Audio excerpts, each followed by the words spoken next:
जोहार। आज के झारखंड अबुआ कार्यक्रम में आप सभी को आज हमारे बीच उपस्थित हैं पार्वती तिर्की जी,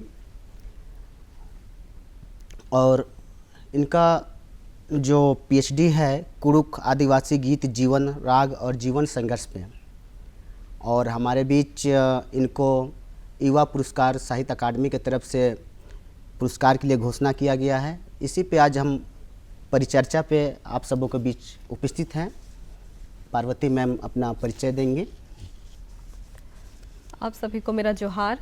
मैं पार्वती तिर्की, साहित्य अकादमी द्वारा इस वर्ष का युवा पुरस्कार हिंदी के लिए मुझे दिया गया है। मेरा पहला काव्य संग्रह है यह फिर उगना। यह वर्ष 2023 में राधाकृष्ण प्रकाशन नई दिल्ली से प्रकाशित हुई थी। इसके अलावा मैम आपको और कौन कौन सा ये फिर उगना के लिए पुरस्कार मिला है इससे पहले? जी, वर्ष 2023 में जब मेरा पहला काव्य संग्रह प्रकाश में आया, उसी वर्ष प्रलेख न्यास द्वारा प्रलेख नवलेखन सम्मान दिया गया। फिर 2025 में वनमाली सृजन पीठ द्वारा विष्णु खरे युवा कविता सम्मान मिला। जी मैम, आप कुड़ुख भाषा और कुड़ुख साहित्य से जो उनका संग्रह आपका है, इसमें कुड़ुख शब्दों का पूरा झलक दिखता है। और जैसे आपका बुक का नाम है फिर से उगना, इसको हम लोग कुड़ुख में बोलते हैं पुनः होरना। होरेन। हाँ, होरेन। तो आपका ये बुक का नाम माने यही शब्द फिर से उगना जी कैसे आया? जी, पहली बात, मेरे इस काव्य संग्रह का शीर्षक फिर उगना है और मैं कुड़ुख भाषा से संबंधित हूँ। मेरी भाषा कुड़ुख है और कुड़ुख भाषा का एक शब्द है खोरेन, जिसका अर्थ होता है उगना, फिर उगना। और इस काव्य संग्रह में जो कविताएं प्रकाशित हुई हैं, उन कविताओं में मेरी भाषा, मेरी लोक भूमि, मेरी लोक संस्कृति और मेरे पारिस्थितिकी की झलक है। और जिस समय में अभी हम रह रहे हैं, लोक संस्कृति का भी खतरा है, भाषा का भी खतरा है और हमारी पारिस्थितिकी का भी खतरा है। तो इनके बचाव के लिए भी लेखनी है और इनके बचाव के संघर्ष के लिए भी लेखनी है। तो जिस तरह टहनी कट जाती है, एक नई टहनी उम्मीद की तरह उगती है। तो इस उद्देश्य से और इस विचार से, इस दृष्टिकोण से मैंने इस काव्य संग्रह का शीर्षक फिर उगना रखा। बिल्कुल मैम, आपने जैसे बताया इस बुक का फिर उगना जो है ये मेरी कुड़ुख नु बादत खोरना जी, खोरना ये जे बक रही बहुत दाव लगिया। इया जे नीन चाजकी रदी विषय बहुत सारा विषय रही एम एरा पुलद ओंगा लगदत। इया जे विषय रही निगाह पुथी नु लकड़ा धुमकुड़िया तीरियो इमदा जब बक रही मला हुरमी कुड़ुक बक के और इदिन निन नंजकी, लेकिन इया जे पुथी कमना ती मूंद आपको कैसे आया कि माने मैं इतने सारे पूर्वजों का जो विरासत का जो साहित्य है उसको हिंदी साहित्य के जगह में आपने फिर से उगा दिया? ये प्रेरणा कहाँ से आई? जी, मैंने काव्य में कई ऐसे शीर्षक हैं जो मेरी भाषा के, कुड़ुख भाषा के हैं। जैसे आपने कहा खेखेल यानी धरती, लकड़ा यानी बाघ, तिरियो हमारा बांसुरी है, धुमकुड़िया हमारा शिक्षण संस्थान है, चाला टोंका हमारी पवित्र जगह है। तो इन सारे शब्द, ये सारे जो शब्द हैं, उनके पीछे जो पुरखों की जो विचारधारा है, जो उनका जीवन दर्शन और जो दृष्टिकोण है, जो मूल्य है, जिसकी ज़रूरत आज के समूह और आज के समाज में बहुत ज़रूरी है। तो ये एक बात रही मेरे जहन में, और पुरखों की जो विचारधारा थी उसने मुझे बहुत प्रभावित किया। उनकी जो सहज जीवन शैली, प्रकृति के साथ उनका संबंध, स्त्री पुरुष का संबंध समूह में, उनकी सामाजिक संरचना, तो इन्हीं चीज़ों को ख्याल करते हुए कविता आई और उनका शीर्षक भी मैंने उसी भाषा के शब्द को रखा। लकड़ा, जैसे इसका बाघ होता, लकड़ा हमारा टोटेम भी है। तो लकड़ा से जिस तरह से पुरखों की दोस्ती और जिस तरह से उन्होंने सहिया स्थापित करते उस परिवार समूह में खुद को शामिल किया, तो ये उनका इकोलॉजी को लेकर संतुलन की विचारधारा है। उनकी सामाजिक संरचना है, तो ये चीज़ें काफ़ी अद्भुत और रोचक है। तो ये बाकी समूह भी इससे रूबरू हो इस विचार से मैंने बहुदाव पर्वती मैम एक आसनी पुथी की पत्नु जिसे नाम है जो आपने नाम जो चॉइस किया है जी यदि नाम कुड़ुक में बात है नाम है पिंजना। जी जी खासकर जो हमारे कुड़ुक समुदाय में अगर हम लोग कुड़ुक भाषा के नाम है जो पिंजना करते हैं उसका कुछ न कुछ हम लोग का परंपरा रहा है। जी उस तरह से आपने जितना कुड़ुक शब्दों को आपने लिया है वाकई माने दिल को छू जाता है कि इस बात में। तो हम जैसे तीरियो का शब्द आया है जी तीरियो, तो उसके बारे में आप क्या माने हिंदी जगत में उसे क्या प्रभावित करते हैं या तो उसको हिंदी साहित्य में लाकर तीरियो जी से आप क्या बतलाना चाहते हो, क्या है हमारा? जी तिरियो शब्द का जिक्र हमारे वाचिक साहित्य में गीत में भी आता है, और उन गीतों को मैं सुनते हुए आई हूँ बचपन से लेकर आज तक। और जब हम आदिवासी वाद्य यंत्र की बात करें, मांदर, नगाड़ा, तिरियो, तो इन वाद्य यंत्रों के निर्माण और उस वाद्य यंत्र उस सामाजिक समूह में किस तरह से उनका शामिल होना है, तो तिरियो के विषय में जब विचार आया कि बांसुरी उन्होंने किस तरह बनाई होगी, कौन सी चिड़िया का धुन सुना होगा, तो एक गीत भी है, ध्यान होगा ये रियो चिड़िया एक है ना, कौन सी चिड़िया गा रही है बगीचे में रियो रियो, जी जी तीरियो तीरियो। तो उस गीत से मुझे ये ख्याल आया कि अच्छा ये तो बांसुरी है और कोई रियो चिड़िया है वो इस तरह से गाती है। तो ये स्मृति ने और इस गीत ने मुझे इस कविता के लिए मतलब प्रेरित किया।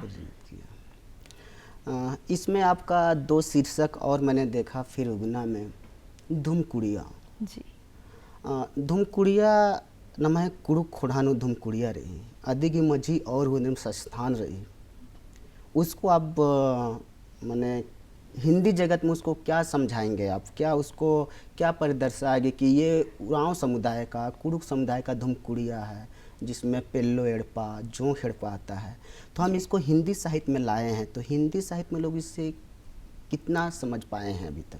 जी हाँ, पहली बात तो ये समझ बन पाई है जब कविताओं से यह प्रकाश में आता है कि आदिवासियों का भी अपना शिक्षण संस्थान रहा है। और हमारे समूह की बात करें, वहाँ धुमकुड़िया है, यह उनका शिक्षण संस्थान है और उसकी दो शाखाएं रही, जोंक एड़पा पेल्लो एड़पा। जोंक यानी लड़कों के लिए और पेल्लो लड़कियों के लिए।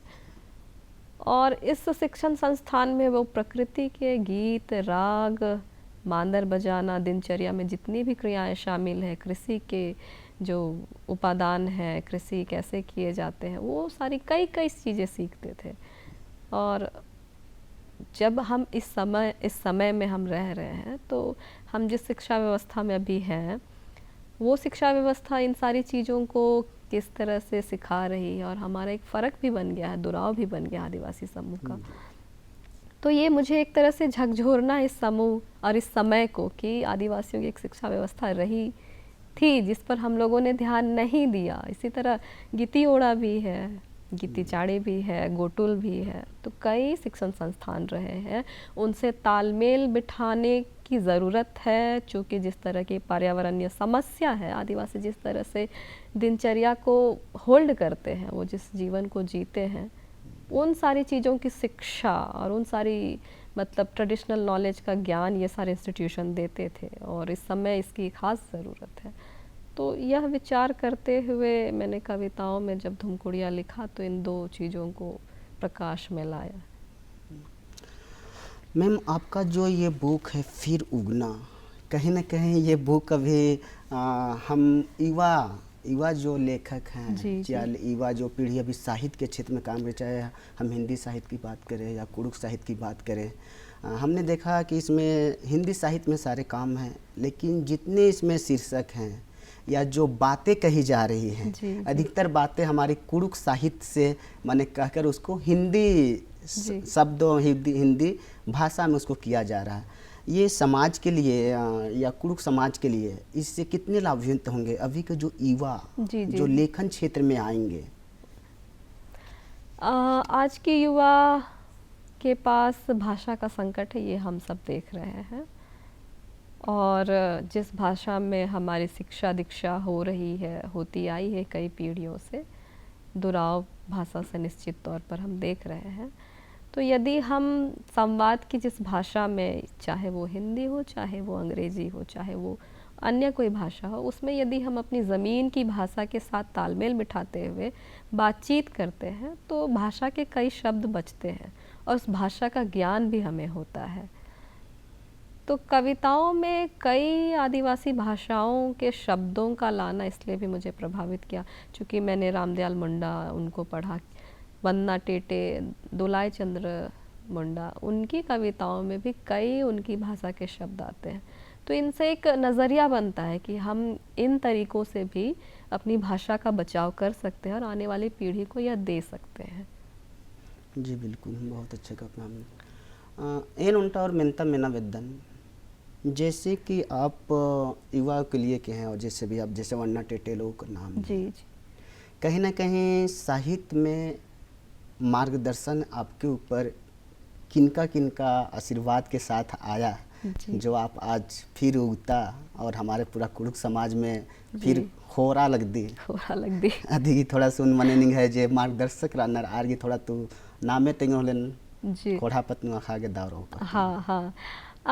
एक तो पहली बात, पुरखों के जो लोकगीत है, कई मतलब गांव के जो बूढ़े बूढ़ियाँ बुजुर्ग हैं और आसपास हमारे दादी दादा नाना नानी माँ बहन मौसी, ये सारे जो गीत गाते थे, वो जो फोक आर्टिस्ट, उनको हम फोक आर्टिस्ट कह सकते हैं, वो जो गीत गाते थे, चाहे वो जो भी काम कर रहे, खेती करते हुए, धान रोपते हुए, तो उनका जो गाना है उसने बड़ा प्रभावित किया। और जिस तरह से वे कहानियाँ दोहराते हैं, जंगल की कहानियाँ दोहराते हैं, बाघ की दोहराते हैं, तो उन कहानीकारों कथाकारों ने भी बहुत प्रभावित किया। और फिर जब हम लेखन की दुनिया में आते हैं, सुशीला सामंत हो गई, 1935 के आसपास उन्होंने प्रलाप लिखा था। दुलाय चंद्र मुंडा हो गए, रामदयाल मुंडा हो गए, महादेव टप्पो जी हो गए, वन्ना टेटे, अनुज लुगुन, जसिंता किरकिट्टा, निर्मला पुतुल, और उत्तर पूर्व की ओर हम देखेंगे तो जमुना बेनी, जोराम यालाम, तारो सिंधिक, तो कई आदिवासी राइटर्स हैं, लेखक हैं जो इस समय लिख रहे हैं। और 90 के दशक में जो मुंडा जी ने, मुंडा बाबा ने, रामदयाल मुंडा ने जो शुरू किया था, हिसिर उन्होंने लिखा था, मैं ध्यान करती हूँ, तो उनमें उन सारी कविताओं में जो पुरखों का संदेश, शब्द और गीतात्मकता, उनकी शैली जो आई, इन सारी चीज़ों को भी पढ़ते हुए लोक के साहित्य ने और लेखन की दुनिया में लिखित साहित्य ने मुझे बड़ा प्रभावित किया है। जी जी एका से तिंकी ने लोक साहित्य ने प्रभावित नंजा और लोक साहित्य कुड़खर की जो लोक साहित्य रही, उराव कुड़ुक आदिवासी लोग का जो लोक साहित्य है कुछ वर्ष पहले सब मौखिक रूप से था। हाँ हाँ। लेकिन इसमें भी आपने एक लिखित का काम किया जो कि कुड़ुक साहित्य को हिंदी में करने के लिए। जी जी जी। और इसमें एक चीज़ है, जो आप ये बुक का जो कवर है, मैंने कवर को बहुत ध्यान से देखा और इस कवर में जो आपका ड्राफ्टिंग की हुई है या इसको, इसमें जो दीवाल होता है जिसको हम कुड़ुक पछरी बादम, तो ये कैसे है कि आप ये बुक का ड्राफ्टिंग में या कवर में दीवाल को ही दिखाना, और वो भी गोबर से लिपा हुआ ढारा हुआ, ऐसा दीवाल का ही कवर क्यों आपने माने ये बुक में आया है? ये क्या माने संदेश आप देना चाहते हैं? ये ज़मीन से जुड़ाव का संदेश मतलब इसके पीछे है। जब ये कविता मतलब प्रकाश में आ रही थी और इस पर काम कर रहे थे, मेरी धर्मेंद्र सुशांत जी से बात हो रही थी, तो हम बात कर रहे थे कि किस तरह का कवर लगाया जाए। तो 2-3 चित्र थे और उसमें आदिवासी गांव के घर का जो दीवार है उसके चित्रकारी थे। एक लिपा हुआ जो चित्र होता है वह भी बड़ा सुंदर लग रहा था और गोबर से लिपा हुआ, तो वो दीवार की जो सुंदरता है उससे जो ज़मीन का जुड़ाव है वो सीधे सीधे तौर पर दिखता है। और इस लगाव को प्रदर्शित करने के लिए कवर पिक का चुनाव मैंने यह किया, ये इस चित्र का। हिंदी के लिए निंगन बहुत धैन कवर पिन माने खेलती जुड़ का पछरी। हाँ हाँ जी। मैम ये चीज़ है, जैसे आपका ये फिर उगना के लिए जब आपको पुरस्कार के लिए घोषणा हुआ तो आप इससे कितना मैंने अपने समाज के लिए प्रभावित हुए, हिंदी साहित्य के लिए, साथ साथ में हमारे कुरुख साहित्य के लिए। हाँ। और उसके जरिए हम अपने आने वाली युवा को लिए क्या संदेश दे सकते हैं जो आपका अनुभव हुआ? अम, जैसे हम अपने जीवन को देखते हैं, हमारे साथ जो हमारे आसपास भी जितने आदिवासी बच्चे हैं, उनको धुमकुड़िया हम नहीं दे पाए, उनको हम कई शहरी व्यवस्था में हम देखें, हम उनको अखड़ा भी नहीं दे पाए। जी बिल्कुल। इधर कार्तिक उरांव जी और बाबा रामदयाल मुंडा जिस तरह से सरहुल जुलूस के लिए जो क्रांति शुरू करते हैं, उसका मेन उद्देश्य यही था कि किस तरह से जंगल से जो जुड़ाव है आदिवासियों का, उसको संरक्षित किया जाए, और उसके लिए एक लंबा जुलूस जो शुरू किया जिसको हम मनाते हैं। तो यह बात भी मुझे समझ में आई जिस तरह से हम बड़े होते गए। और फिर पीएचडी के लिए मैं बीएचयू गई, काशी हिंदू विश्वविद्यालय। वहाँ मैंने कुड़ुख गीतों पर काम किया, उनका अनुवाद किया। अनुवाद के दौरान कई चीज़ें स्पष्ट हुई कि वास्तविक जीवन के मूल्य क्या होने चाहिए, जीवन बोध हमारा किस तरह से निर्मित होता है और आज के समय में क्या अहम है। तो इन सारी चीज़ों को समझने की भी ज़रूरत है, हम जिस ज़मीन पर खड़े हैं वहाँ से। और कई मूल्य हैं जो हमें पुरखों ने दिया, सहअस्तित्व का मूल्य है। अनुज लुगुन अपनी कविता बाघ और सुगना मुंडा की बेटी कविता के बरकस या बात कहते हैं कि उलट बग्घा का जिक्र करते हैं।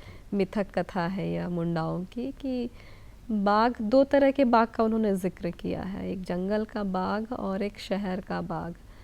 और उसमें एक बहुत महत्वपूर्ण बात मुझे लगी कि मनुष्य का लालच यदि बढ़ता है तो वह किस तरह से प्रकृति का नाश करता है। और हमारे समूह में कहावत भी है शायद, भूख का बढ़ना। हम कोई फल पकता है तो उसको हम लोग क्या कहते हैं, जीतना कहते हैं ना। हाँ, तो वो किस तरह से हानिकारक है। तो एक ये दर्शन पुरखों ने हमें दिया।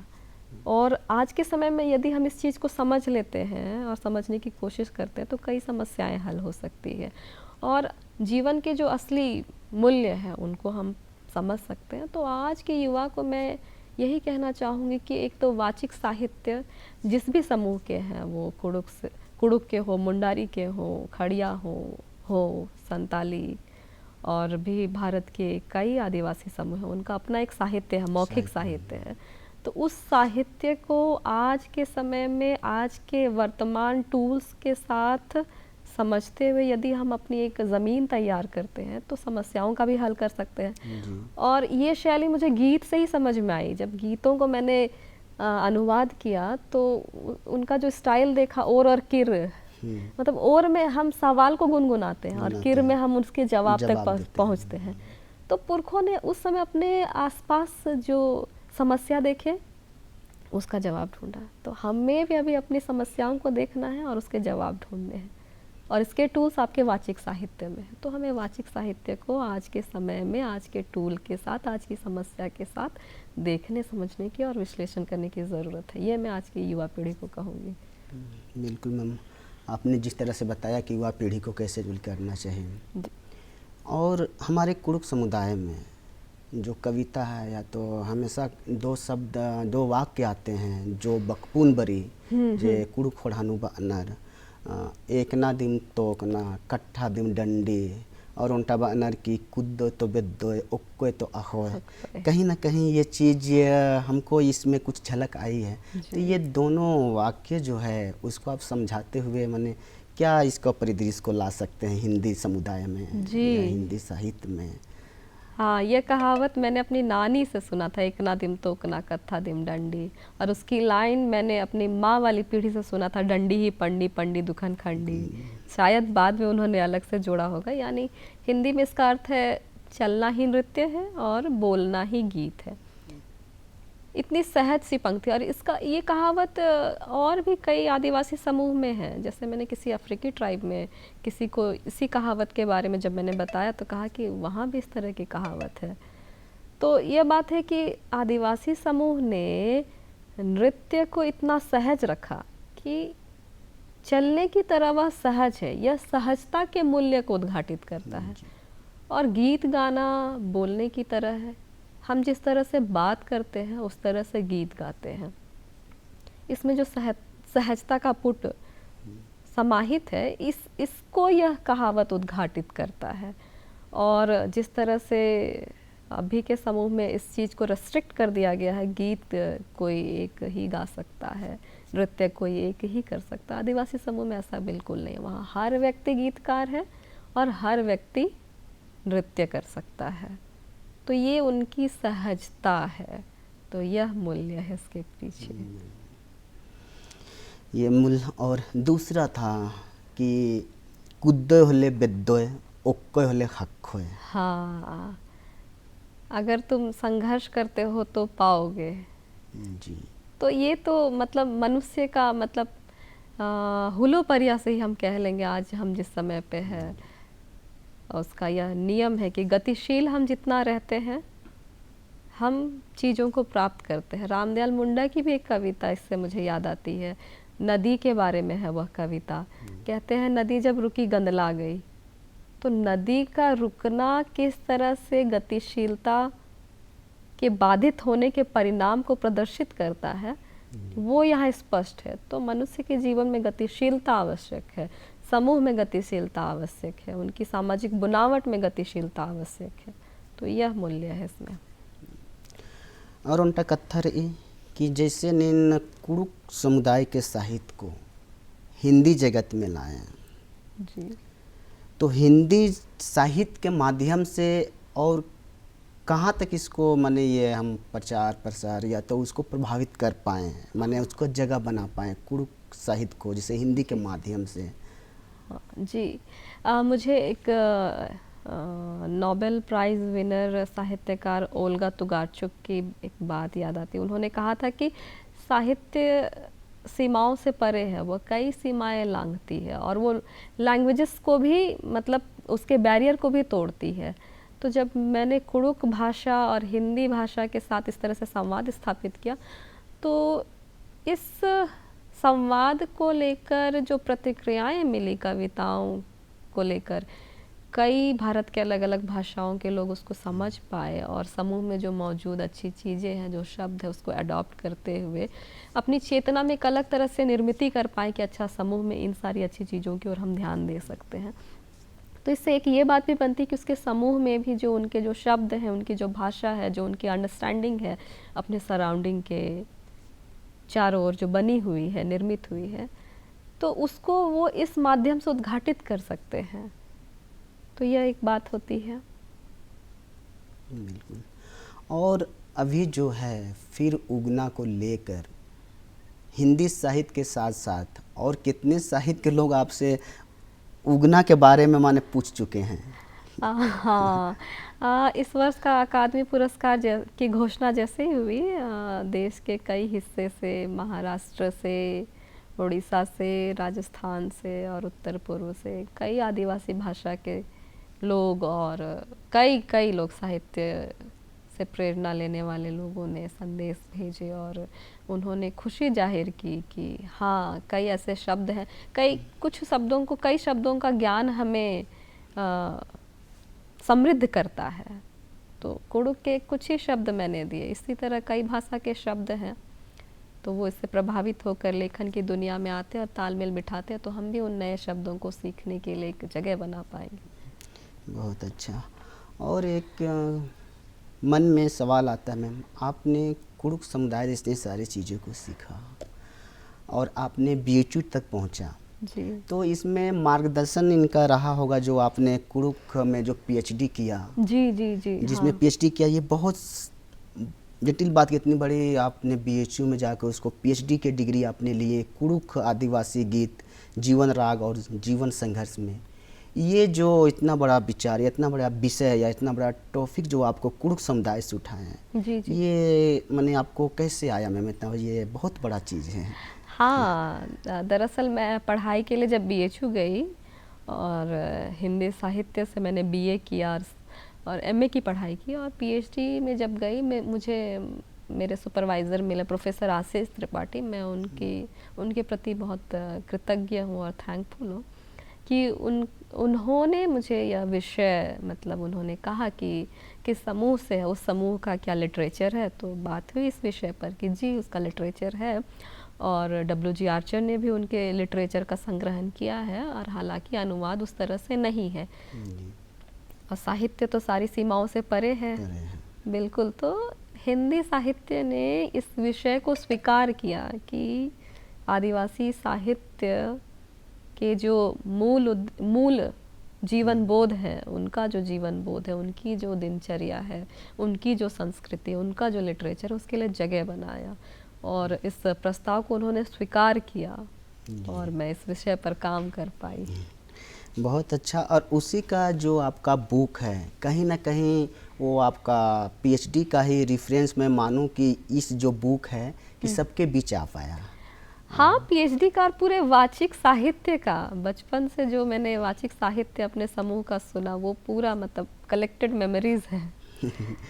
और मैं कहना चाहूँगा कभी का परिदेश नु अकुन जे कुड़ुक खोड़ा रहे, खासकर हिंदी को हम लेते हैं, आप हिंदी का साहित्य क्षेत्र में हैं, लेकिन हिंदी के माध्यम से आप हमारे कुड़ुक खोड़ा या कुड़ुक साहित्य में डंडे पंडी खीरी लेखन का क्षेत्र में एकासे एक मने नाम है कुड़ुक खोड़न तक हद्दर तंग है कुड़ुक साहित्यन परदोर एकासे नीन फिरती खोर की किरकी फिरती मने उगना नमहे खोड़ा तारा एका से फिरती खोर और पुना जो हर पहले रेखा ती खोर और कुड़ुक समूह के लिए मैं और आज के युवा के लिए यही कहना चाहूँगी कि पुरखों ने कई गीत गाए और अभी हम गीत रचना भूल गए हैं।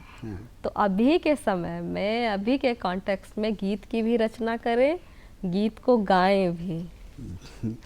ये बहुत बढ़िया रहेगा हमारे कुड़ुक खोड़ा के लिए। और अब हम लास्ट मैम से क्वेश्चन करते हैं, वो हमारा है कि आपको इतना बड़ा साहित्यकार मिला, साहित्यकार अकादमी की तरफ से जो पुरस्कार मिल रही है, कहीं ना कहीं ये हमारे समुदाय के लिए भी, या साथ साथ युवा लेखन चाहे कोई भी साहित्य के हो, उस सब में एक भावना जग रही है कि जब पार्वती तिर्की जी युवा मन आ सकते हैं, तो लोगों को इसके जरिए आप क्या संदेश देंगे कि वो भी अगर इस बार आप लिए, अगले बार और कोई ले, तो वो कैसे इस चीज़ को अचीवमेंट कर सके, कैसे यहाँ तक पहुँच सके? हमें लेखन के ज़मीन को, हम जहाँ स्टैंड करते उसकी समस्या को, और अपनी जो ज़मीन की जो संवेदना है उसको बेहतर तरीके समझें, और समझते हुए हम लेखन की दुनिया में आए, और साहित्य को इससे एक अच्छी चीज़ मिलेगी। ये क्या, बहुत बहुत धन्यवाद। आज के दर्शकों को मैं धन्यवाद कहता हूँ, और मैम जो आज की उगता फिर उगना का माध्यम से पुनः खोरना लेखा नाम है खोड़ा नु नंजा चिच्चा अदिगे मैडम नु धन्यवादन और हमारा दर्शक नु फिर से जोहार।